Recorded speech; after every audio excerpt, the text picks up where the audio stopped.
오늘은 제 8복 가운데 5번째와 6번째의 복을 생각해 보려고 합니다.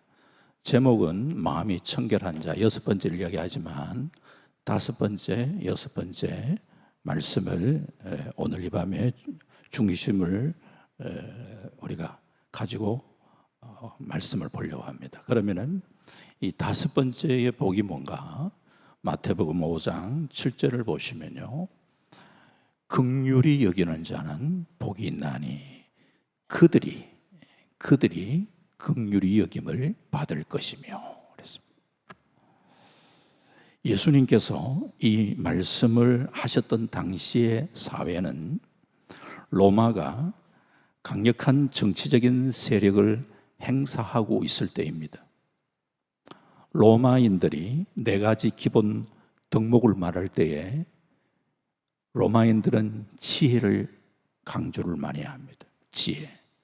그리고 그들에게는 정의를 굉장히 많이 얘기합니다.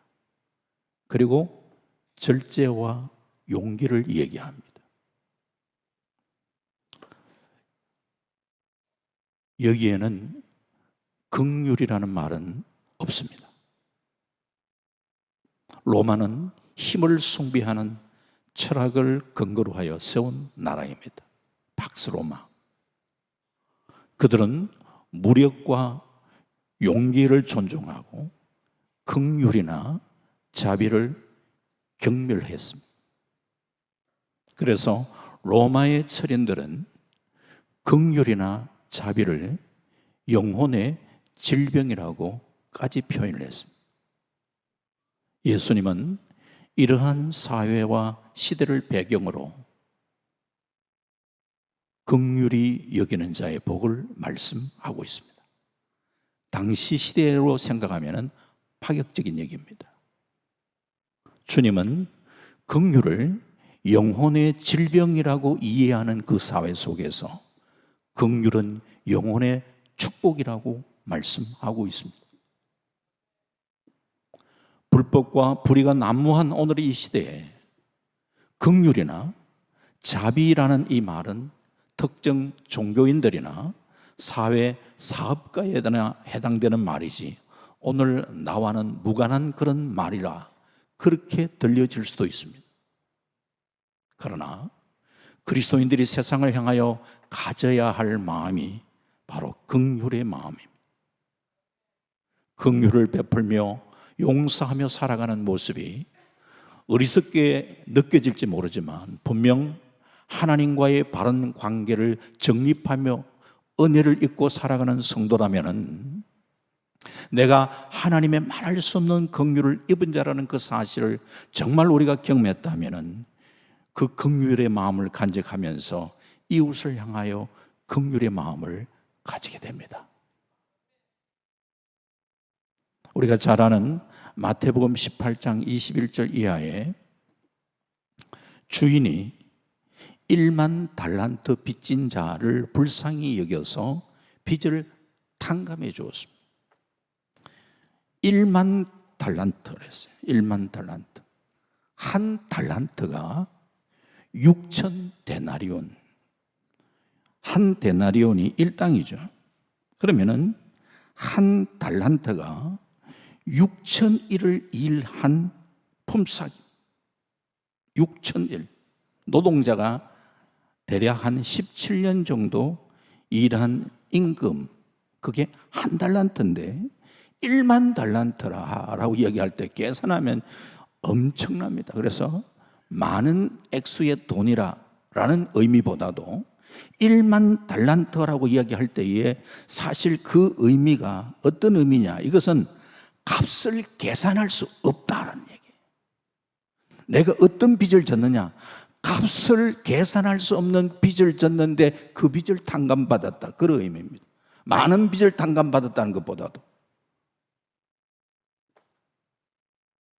값을 계산할 수 없는 그 빚을 탕감받은 그 사람이 100데나리온 빚진 자 붙들어 가지고 빚 갚지 않는다고 그 사람을 옥에 가두는 일을 하는 걸 보고 주인이 노했습니다.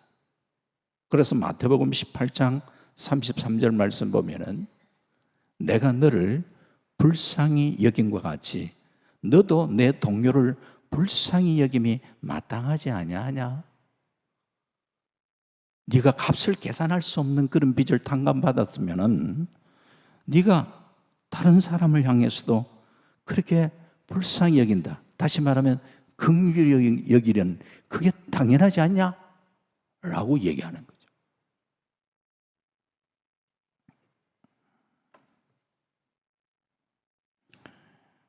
그게 마땅하다, 당연하다, 당연한 일이죠. 주님과의 관계에서 말할 수 없는 그런 우리 죄의 빚을 탕감받은 이건 탕감받고 난 다음에 우리가 그 은혜를 나누는 삶 그리고 긍휼을 베푸는 삶 이것은 너무나 마땅한데 그 마땅한 일을 하는데 그 복된 일이라까지 얘기를 하는 거예요. 긍휼히 여기는 자는 긍휼히 여기는 사실 따져보면 우리는 너무너무 마땅히 해야 할 일인데 그 마땅한 일을 하는 데에 그것을 마땅하다고 정도가 이야기하는 게 아니라 그 일을 하는 걸 복되다라고 얘기하는 거죠. 감사하죠. 복되다고 이야기하네. 왜 그렇게 이야기할까? 이 역시도 하나님의 은혜로 그것이 가능하기 때문에. 팔복에 8가지 복을 얘기하는데 처음 4번째를 생각해 보면요, 인간이 하나님 앞에서 은혜를 받는 그런 모습으로 우리가 이해할 수 있습니다. 하나님의 은혜가 임할 때에 우리 심령이 가난해진다 그랬어요. 나는 하나님 없이 살아갈 수 없는 그런 존재구나라는 이런 마음, 가난한 마음.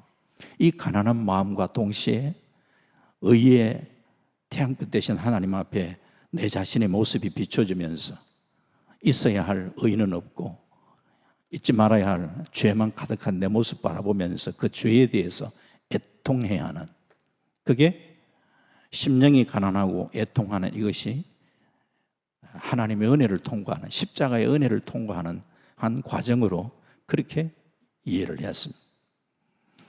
그리고 난 다음에 우리가 참 말씀을 통하여 훈련을 받고 말씀으로 우리 자신이 빚어지면서 우리의 심령이 온유한 심령, 주님을 닮아가는 온유의 심령이 되어질 때에 그때 우리 안에 의에 대한 갈망함이 생깁니다. 의의 목마름, 의에 대한 갈망, 이런 마음을 가지고 말씀을 볼 때 말씀의 눈이 열리게 되고 또 이런 의에 대한 갈증이 있을 때에 우리는 무엇으로 만족하느냐? 하나님으로 내 안에 채워질 때에 내 안에 진정한 만족함을 누릴 수 있습니다. 자, 그러면은 그 다음 번이 이제 5번째 긍휼이잖아요. 4번째까지는 내 자신이 은혜 받고 하는 그런 상황 속에 이 4번째 복을 생각을 해봤다면 5번째 의에 대한 4번째가 이제 의에 대한 갈증이 있을 때에 주님으로 채워진다 그랬죠. 주님으로 채워질 때에 만족감이 있다. 자, 그러면은 주님으로 자꾸 우리 안에 채워졌을 때에 우리 안에 그 주님의 마음을 품게 되는데 그 마음이 뭐냐? 이런 마음을 가지고 이제 다른 사람을 바라볼 때 긍휼히 여기는 마음을 가지는 거예요. 그것은 주님이 내 안에 계속해서 채워질 때에 그 주님이 우리를 긍휼히 여기셨던 그 긍휼의 마음을 우리가 간직하면서 내가 다른 사람을 바라볼 때에 긍휼히 여기는 마음을 가지게 됩니다.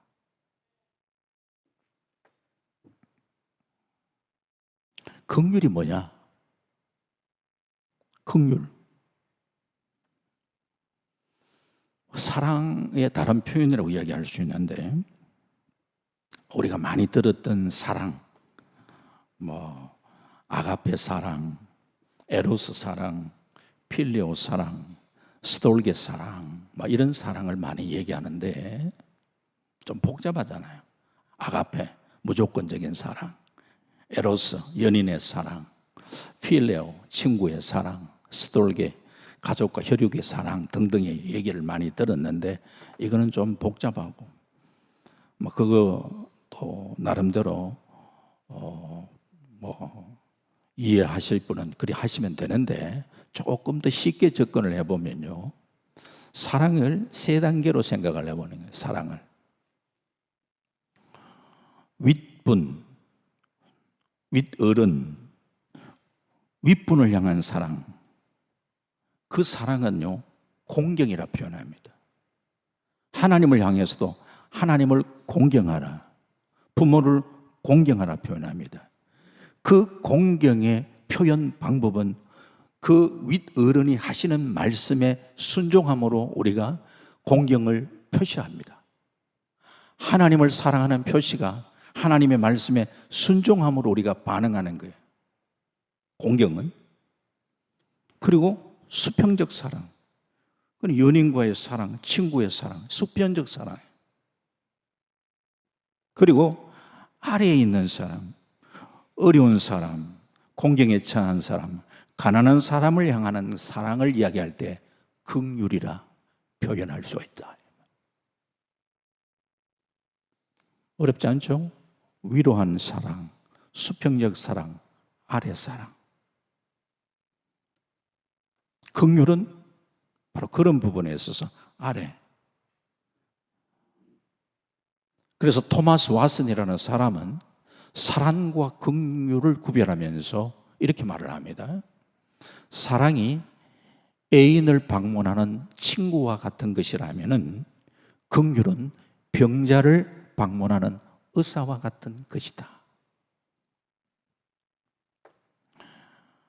긍휼히 여긴다. 긍휼의 어떤 그 기질, 긍휼의 어떤 마음, 이것은 타락한 인간의 그 본성에서 찾을 수가 없습니다. 안 믿는 사람 가운데 어려움을 당한 사람을 동정할 수도 있습니다. 자기에게 잘못한 사람 기꺼이 용서해 주려는 그런 마음을 가진 사람도 있습니다. 인간적으로 면해 볼 때 훌륭한 사람이구나 이렇게 이야기할 수 있습니다. 하지만 하나님이 지금 말씀하시고 있는 이 긍휼의 마음과는 차이가 있습니다. 믿지 않는 분들이 휴머니적인 그런 바탕을 가지고 어떤 그 사랑을 오늘 여기에 긍휼이라고 이야기하지 않습니다. 오늘 이 긍휼은 하나님의 성품이고 주님이 자꾸 우리 안에서 채워졌을 때에 주님이 가진 마음.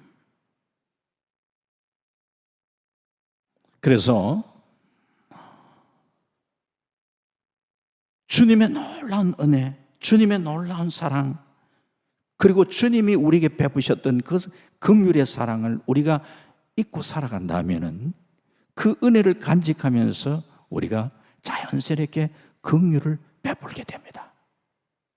그런데 아직도 누군가를 미워하고 용서하지 못하고 그렇게 살고 있다면 내가 주님의 그 깊은 사랑을 아직까지 경험하지 못했기 때문이다. 이렇게 평가할 수도 있습니다. 어떤 분이 제게 상담을 해왔습니다. 목사님, 저는 눈에 흙이 들어오기 전에 그 사람 용서가 안 됩니다. 어떻게 하면 좋습니까?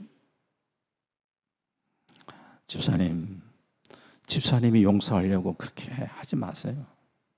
용서는 내가 하는 게 아닙니다. 이렇게 기도를 해보시면 어떨까요? 하나님, 내가 이 사람을 용서할 수 있는 그 마음을 주님 부어주시기 원합니다. 하나님께서 나를 용서해 주신 그 사랑으로 그 사람을 좀 용서해 줄 수 있도록 하나님, 나에게 그런 용서의 마음을 좀 부어주시기를 원합니다. 그렇게 한번 기도해 보시라고 그렇게 제가 말씀드렸던 적이 있습니다. 주님은 원수를 사랑하라, 참 그렇게 말씀하셔도 원수 사랑하는 힘이 내 힘으로 가능한 게 아니죠. 하나님 앞에 정직하게 내 마음을 우리가 한번 살펴본다면 정말 우리는 그렇게 감당하기가 어렵죠. 주님의 마음을 자꾸 품으려고 노력을 해야 되고, 다윗도 성령의 감동을 따라 정말 감동적인 기도를 많이 드렸지만서도 시편 109편 같은 시 원수를 향하여 막 저주를 퍼붓고 하잖아요. 시편 109편을 읽으면 이게 다윗의 시가 맞나? 뭐 이런 생각을 들 정도가 있는데, 그러나 지난번에 한번 말씀드렸던 적이 있습니다만 우리가 주님 앞에 좀 정직한 기도가 필요합니다. 정직한 기도. 누구 때문에 화가 났으면 하나님, 정말 내가 그 사람 때문에 너무너무 내가 화가 나 있습니다. 진짜 주님 너무 억울합니다. 그 사람 좀 손 좀 봐주시든지 정말 나에 너무 힘이 들어요. 있는 그대로의 모습을 주님 앞에 토해놓는 게 중요해요.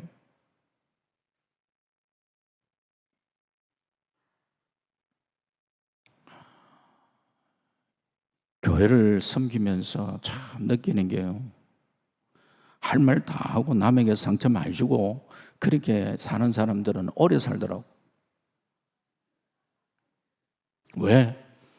자기는 할 말 다 하고요, 다른 사람이 상처받았는지 안 받는지도 잘 몰라.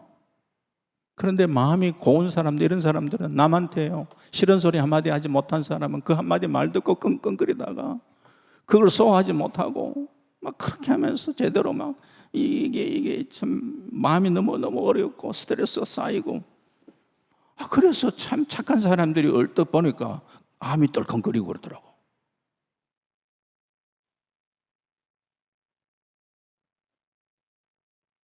그래서 주님, 번지가 잘못된 게 아닙니까?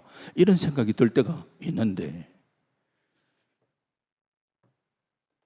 우리가 마음이 너무 착한 거 귀한 거지만서도요, 남이 이야기하는 그 스트레스를 우리가 어디다 풀어야 되겠냐 이 말이에요. 하나님 앞에 기도하면서 풀어내야 됩니다. 풀어내야 돼요. 그냥 때로는 막 그 감정을요, 주님 앞에 쏟아내고 막 그냥 하나님 앞에 토해놔야 돼요. 그렇게 토해놓고 주님 앞에 그냥 하면요, 그 마음에 주님이 주시는 그런 때로는 위로, 은혜, 이것을 간직하면서 우리가 극복을 해나가야 되는데, 이제 이게 안 되니까 끙끙거리다가 병 걸린다는 말이에요. 그러지 마시기 바라고, 하나님 앞에 가장 있는 모습 그대로 주님 앞에 가지고 나와 기도하고,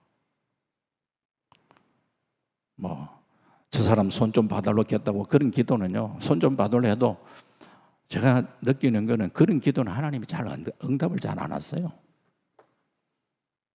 본인 스스로가 한참 그래 기도하다가 아이고 내가 너무 과했는가 보다, 하나님 막 그 기도는 제가 이제 거둡니다. 주님, 생각해 보니까 막 그 사람도 뭐 잘한 것도 없지만 나도 뭐 잘한 것도 없는 것 같습니다. 괜히 내가 뭐 그 사람 막 그냥 너무 막 과하게 기도한 것 같은데, 이 입술이 문제입니다. 입술요, 입술에 파수꾼을 세워 주시옵소서.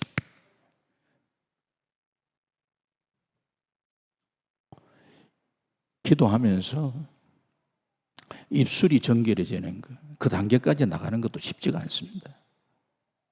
이사야가 참 그 우시아 시대 때, 우시아 왕이 죽고 우시아 때 참 나라가 참 아주 부강했었는데, 그 나라가 아주 탁월한 지도자가 갑작스럽게 또 하나님의 부름을 받은 그때에 이사야 입장에서는 얼마나 마음이 무겁겠어요.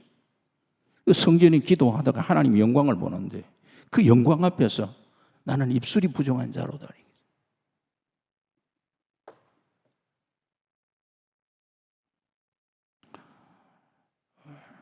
우리가 하나님의 그 영광을 경험할 때에 내 모든 게 다 드러날 텐데, 그 이사야 입장에서 보면 딱 이렇게 이거는 이게 느끼려고 느끼는 게 아니라 순간적으로 이렇게 알아지는 거잖아요. 입술이 부정했구나. 아이고 내가 입술이 너무, 왜 하나님 앞에 불평을 좀 했겠죠. 아니 시대가 이런데 지금 하나님 어떻게 하시려 그럽니까? 마음에서. 다른 죄는 별로 크게 기억이 안 되고, 그에 의해서는 그런 입술.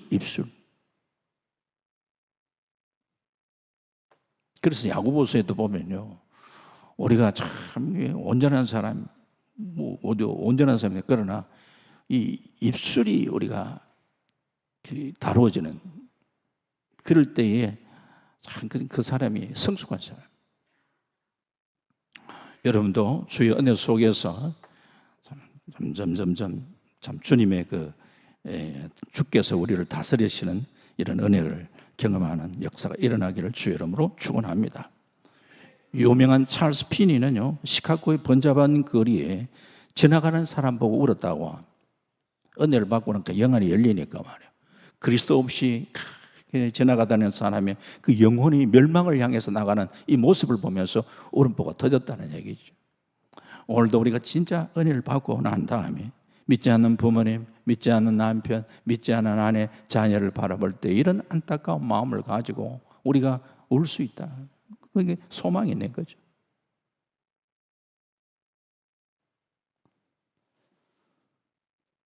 에베소서 2장 4절에 긍휼이 풍성하신 하나님이 우리를 사랑하신 그 큰 사랑을 인하여 라는 표현을 하잖아요. 성경은 거듭거듭 하나님 우리를 긍휼히 여기신다, 이걸 강조하잖아요. 그래서 긍휼은 하나님의 성품이에요. 하나님의 성품. 따라서 이 긍휼은요, 은혜 받은 성도들이 간직하며 살아야 할 바로 하나님의 마음이에요. 이 긍휼을 우리가 참 베푸는데 거기 위해서 먼저 좀 이해가 필요하고 공감이 필요해요. 공경애처한 사람. 교회 안에 살아가면서 우리 많은 성도들이 서로 교제하고 하는데 참 좀 우리가 공감해 주는 게 필요해요. 공감해 주는 게. 상대방이 누구 때문에 막 열받아가지고 막 김집사가 막 이러면서 열받아가 막 하소연할 때가 있잖아요. 그러면은 그때 내가 정색을 해서 그렇게 사람 비판하면 안 되지, 품고 용서해 줘야지, 그런 얘기하면 뚜껑 열립니다. 뚜껑 열려. 내가 지금 그 사람 때문에 막 지금 나는 너무너무 힘든데, 그때의 성경 말씀 딱 그냥 FM대로 딱 이야기하니, 그럼 그렇구나, 그렇게 반응 안 합니다. 네 잘났다 이렇게. 이럴 때 우리는 참 내가 생각해봐도 힘들었겠구나, 같이 공감해 줘요. 상대방의 아픔을 이해하려고 하는 이런 태도가 우리에게 우선이 돼야 돼.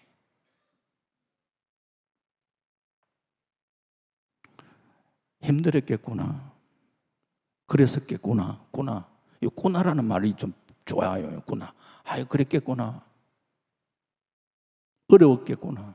공감해 줘.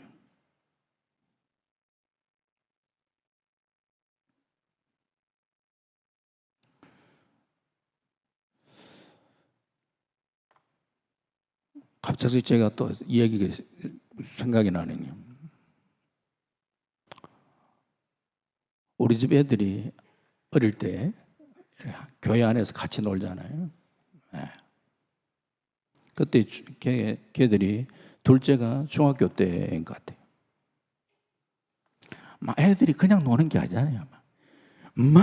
그냥 막 노는데, 애들이 열심히 그렇게 노는데 교회 유리창을 깼어요.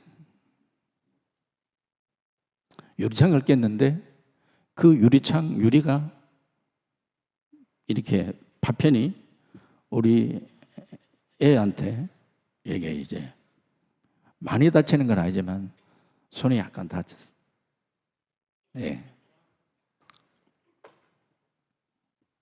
그때에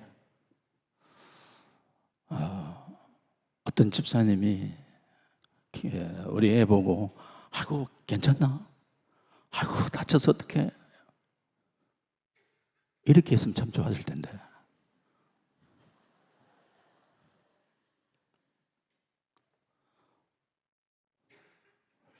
목사님 딸이 다쳐서 다행이다.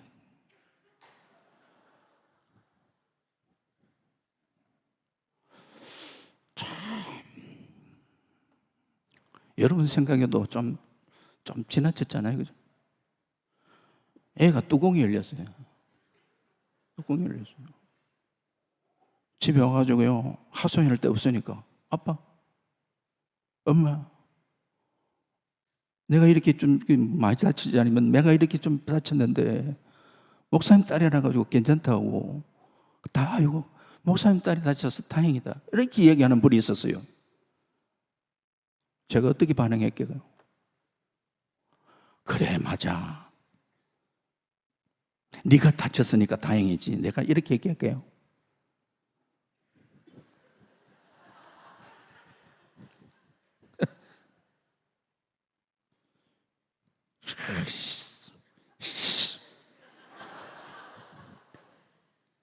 누가 그래? 누가? 예? 같이 화를 내고요. 막 그냥 자칫 잘못하면 러시아 방언이 막 나올 뻔했던 이런. 왜? 뭐 그럴 수가 어떻게 그런 말을 해? 막 화가 오히려 아빠 괜찮아요. 그래요. 나는 괜찮아요. 애가 말이에요. 공감해 주니까요. 공감해 주니까 그 모든 그런 마음에 이 상했던 마음들이 다 사라지는 거예요. 아, 괜찮아요. 저는 괜찮아요.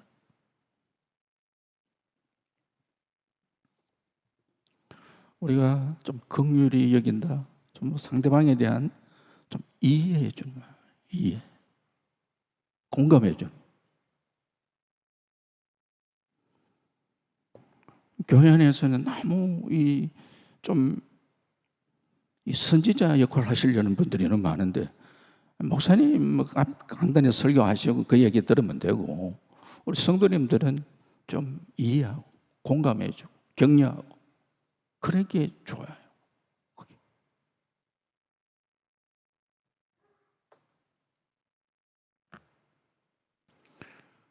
교회에 새 가족이 한 분이 들어오셨어요. 제가 봐도 조금 이렇게 약간 좀 우리가 여성들이 옷을 매력적으로 입는 거는 아주 좋아요. 근데 유혹적으로 입는 거는 조금 이게 매력적이냐 유혹적이냐 이게 아주 그거 좀 그러잖아요. 뭐예요? 어디까지가 그러니까 구분되기가 어려울지 몰라도 그래도 어느 정도 구분이 되잖아요. 그 세 가족 오셨는데 권사님 한 분이 딱 보니까 눈에 거슬리잖아요. 얼마나 아주 그냥 에티켓을 가지고요.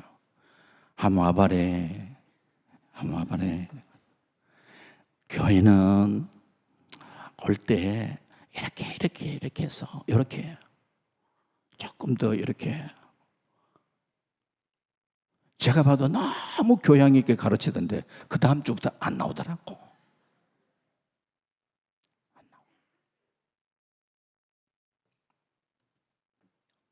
그분이 좀 더 성숙할 때까지 조금 기다려주면 안 될까요?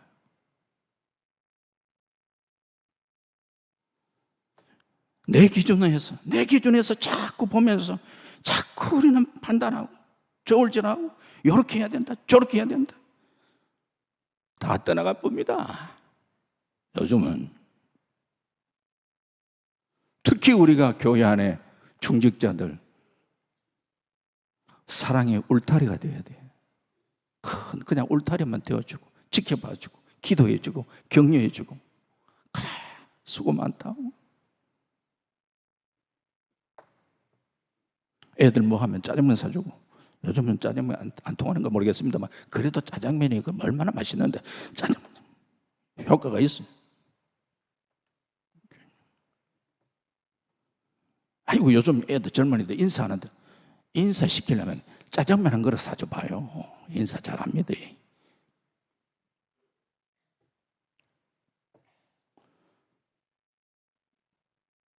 긍휼히 여기는 자는 그들이 긍휼히 여김을 받을. 그들이 다른 사람을 긍휼히 여기는 그 사람이 긍휼히 여김을 받을 것이다. 긍휼히 여김을. 야고보서 2장 13절에 긍휼을 행하지 아니한 자에게는 긍휼 없는 심판이 있으리라. 긍휼은 심판을 이기고 자랑하느니라. 긍휼을 여섯 번째가 뭐냐? 마태복음 5장 8절을 보시면 마음이 청결한 자는 복이 있나니 그들이 하나님을 볼 것이며. 종종 우리나라에서는 우수한 성적으로 졸업한 젊은이들이 외모가 좀 시원찮다 하는 이유로 취직을 조금 못하게 되는 경우도 있습니다. 여성의 경우가 좀 더 심한 것 같습니다. 지나치게 외형만을 추구하는 우리 사회의 한 단면입니다. 비행기를 타보면요, 우리나라 스튜디오스가 정말 제일 예쁘고 참 날씬한 사람 뽑는 것 같아요. 반면에 미국 비행기를 한번 타보세요. 스튜디오스들이 어떤가? 체격이 얼마나 우람한가? 완전히 왜 끌고 다니는데 이게 막 이야, 그 체격에 그냥 막 우리나라는 지나치게 외모에 치중한.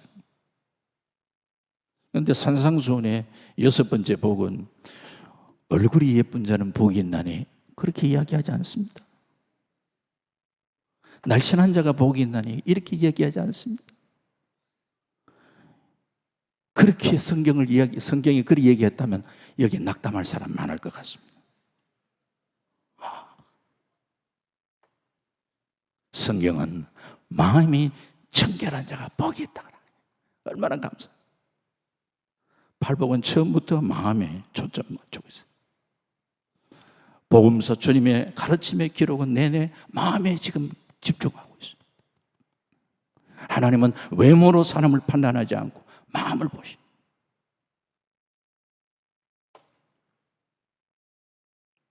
그런데 마음이 청결한 게 뭐냐? 얼른 생각할 때 죄를 멀리하고 죄를 좀 깨끗하게 해라 하는 그런 말이겠구나 짐작할 수 있겠죠. 그렇게 짐작을 할 수 있는데 지금 현재의 위치상으로 보면 그게 자연스럽지가 못해요.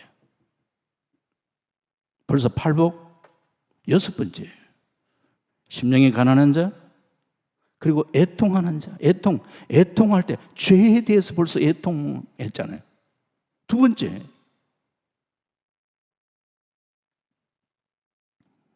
그리고 주님의 이 모습 닮아가는 온유의 성품, 내 자신이 다듬어지고, 그렇게 하면서 의에 대한 갈증으로, 참 의에 대한 갈증이 있을 때 하나님 말씀으로 채우고 주님으로 채워지는 그 가운데에 우리의 마음이 이 주님의 그 성품을 닮아가는 긍휼의 마음을 가지고, 참 주님이 내게 베푸셨던 긍휼을 가지고 내가 긍휼히 여기는, 이런 이웃을 향하여 눈을 돌리는 이 단계까지 왔는데 또 죄 문제 또 해결해야 된다라고 이야기하는 것은 자연스럽지가 못하다는 거예요. 물론 또 성경에 대해서 더 많이 아시는 분은 원죄는 우리가 사함받아도 계속해서 자범죄는 회개해야 되지 않냐. 물론 그렇게 또 자범죄 회개해야 되지만 이 청결이라는 문제가 또 죄 씻는 문제로 해석하면은 이게 자연스럽지 못합니다. 이 청결이 뭐냐? 카타로스, 헬라어는 카타로스란 말은 카타르시스라는 말 많이 들었잖아요. 카타르시스, 정서가 순화된다 하는 그런 뜻도 있지만 불순물이 섞이지 않는 깨끗한 것이다 이렇게 얘기했어요. 불순물이 섞이지 않는 깨끗한 것, 그게 청결이다. 섞이지 않은 마음.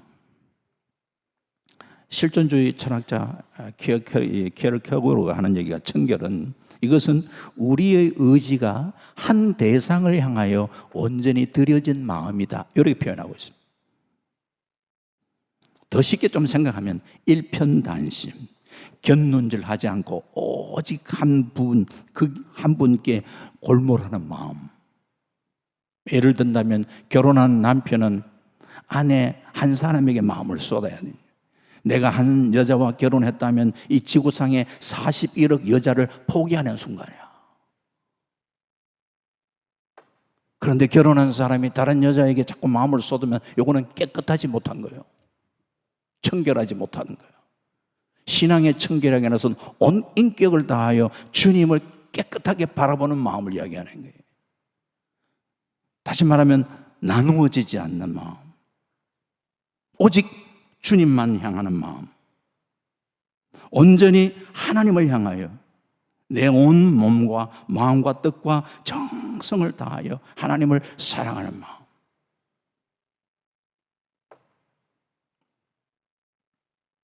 야고보서 4장 8절에 하나님을 가까이 하라, 그리하면 너희를 가까이 하시리라. 죄인들아 손을 깨끗이 하라. 두 마음을 품은 자들아 마음을 성결하게 하라.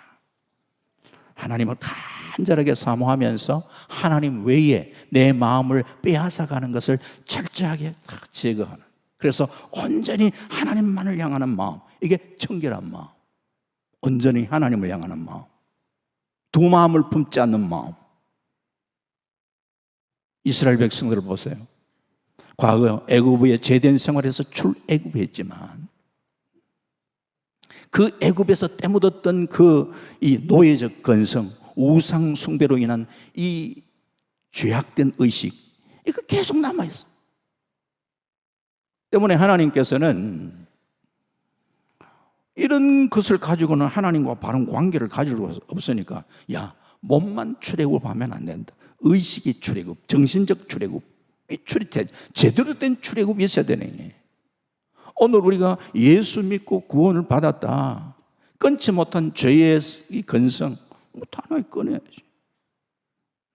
자꾸 내가 취미 생활도요, 우리가 적당한 선에서, 신앙에 우리가 그게 방해가 되고 하면은 좀 절제해야 되지.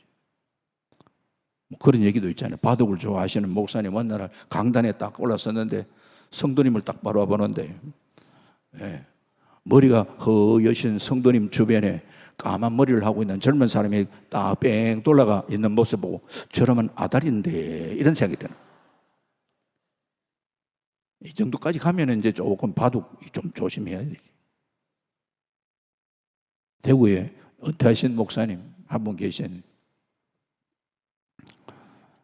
그분은 낚시를 너무 좋아가지고 낚싯대 메고 어느 날 낚싯대 메고 교회를 나오시는데 성도님들은 교회로 들어가고 계시는 거예요. 그날이 무슨 요일인가? 수요일에. 목사님 깜빡하고요. 수요일날 깜빡하고 낚싯대 떼고 나오시는데 교인들은 예배 드리려고 들어가고 있고, 이게 마주친 거예요. 이렇게 해서 목회가 되겠습니까? 나중에 참 그분이 많이 어려움을 겪더라고요. 오늘 주님을 따라가는데 방해가 되는 거 단호하게 우리가 끊어야 해요. 깨끗한 마음, 일편단심의 마음을 가지고 우리가 주님을 바라보는 거예요.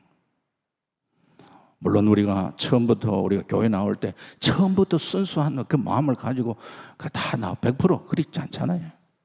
처음에는 마음에 드는 아가씨 때문에 교회 나오기도 하고, 빚 받으려고 교회 나오신 분도 계세요. 그런 분도 봤어요.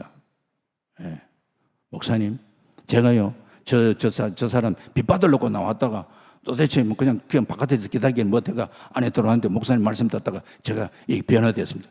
실제로 그런 일이 있었어요. 빚 받으러 교회 나왔다가, 예수 믿는 사람 사업에 도움이 될까 봐 왔다가, 정치인들은 표 때문에 나오는. 그러나 신앙생활 하면서 이것들이 변해야 되잖아요. 순수하지 못한 동기가 사라지고 정말 깨끗한 마음으로 우리는 주님을 따를 수 있어야 돼. 베드로전서 1장 22절에 너희가 진리를 순종함으로 너희 영혼을 깨끗하게 하여 거짓이 없어 형제를 사랑하기에 이르렀으니 마음을 뜨겁게 서로 사랑하라. 우리가 이렇게 깨끗하게 순수하게 일편단심 하나님 바라보지 못할 때, 때로 하나님은 고난이라는 방법을 동원하여 하나님 우리가 끊지 못하는 것들을 끊게 하실 때도 있는 것이죠. 이 마음이 청결한 자 복이 있나니 그들이 하나님을 볼 것이며, 하나님을 볼 것이며. 미래 시절을 사실 때 있는데, 물론 주님이 우리를 부르실 때 천국에서 하나님 뵙겠죠. 하지만 마음이 청결한 자가 하나님을 보겠다, 이 본다는 이게 천국에서만 본다는 얘기가 아니잖아요. 육신의 몸을 입고 사는 우리 인간이 어떻게 하나님을 볼 수 있냐? 눈으로 본다는 그런 말인가? 구약에 보면 하나님께서 모세를 불러 바위 사이에 놓고 자기 모습을 모세에게 보여주지 않으니까 하나님 영광만 잠시 보여줬잖아요. 모세 하나님의 영광을 봤지만 직접 하나님 본 건 아니잖아요. 직접 하나님을 우리가 보는 게 이건 불가능해요. 그런데 믿음의 눈을 가진 사람은 하나님을 본다 이 표현하잖아요. 본다. 여기 본다는 것은 육신적으로 본다는 것보다도 그분의 임재를 느끼는 거예요. 믿음의 눈으로 우리가 그분을 볼 수가 있는 거예요. 믿음의 눈으로. 성경 속에서 보면은 성경 쓰고 그 서기관들 이런 사람들 성경 필사하면서 아예 성경 속에 살아가고 있는 그런 삶을 살면서도 심지어는 도대체 메시아가 어디에 나겠느냐 물으니까 유대 땅 베들레헴이다. 술술 나와줬는데 답변도 그리 잘했지만 그들의 눈에는 메시아가 보이지 않았어요. 그런데 이 동방의 박사들 또 들판에 양을 치던 목동들 이 천사의 음성을 듣고 메시아를 찾아뵙는 오늘 우리가 믿음의 눈을 바라보 믿음의 눈. 히브리서 11장 27절에 모세는 믿음으로 애굽을 떠나 왕의 노함을 무서워하지 아니하고 곧 보이지 아니하는 자를 보는 것 같이 하여 참았으며 보는 것 같이 우리가 하나님을 안다, 그분을 가까이 한다, 그분을 누린다, 그분의 임재를 느낀다 이런 의미들로 포괄적으로 우리가 본다라는 말로 사용할 수가 있는 거예요. 비록 우리가 불완전해도 이런 의미에서 우리가 마음이 청결해 하나님을 온전히 바라보면서 일편단심 하나님 바라보는 바로 그런 자에게 하나님의 놀라운 그런 임재와 은혜를 경험하게 된다는 거예요.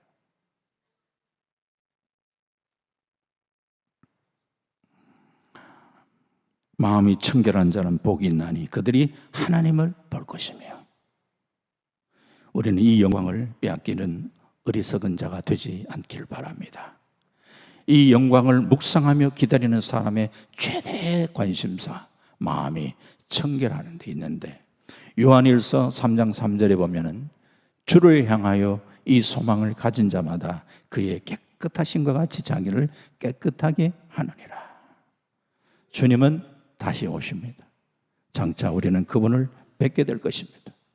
말씀했습니다. 우리 안에 그리스도로 충만해서 그 주님의 마음, 그 주님의 마음으로 우리가 긍휼히 여기는 그런 마음을 간직하며 살아갈 수 있기를 바랍니다.